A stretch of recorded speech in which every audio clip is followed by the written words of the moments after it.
నాకు బ్రహ్మానందం గారు అంటే చాలా ఇష్టం. బ్రహ్మానందం గారి తర్వాత ఇష్టమైన కామెడియన్స్ ఎంఎస్ నారాయణ గారు అండ్ ధర్మవరం సుబ్రహ్మణ్యం గారు. వీళ్ళు ముగ్గురు తర్వాత నాకు బాగా ఇష్టమైన కామెడీని పండించగలిగేది కేవలం ఆ సునీల్ ఒక్కడే.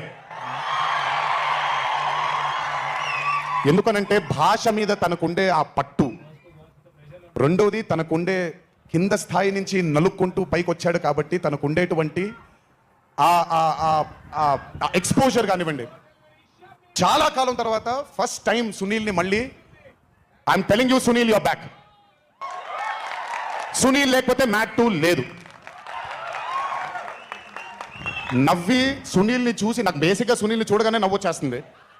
బట్ అలాంటిది అంటే అఫ్ కోర్స్ ఆర్టిస్ట్గా తనకు తాపత్రయం ఉంది, మంచి మంచి పాత్రలు వెయ్యాలి అని వేసుకుంటూ చేసుకుంటూ వెళ్తున్నాడు తను.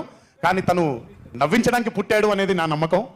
మళ్ళీ ఈరోజు చాలా కాలం తర్వాత అందరినీ నవ్వించాడు. God bless you Sunil. నవ్వించడం మాత్రం ఎప్పుడు వదలొద్దు. అలాగే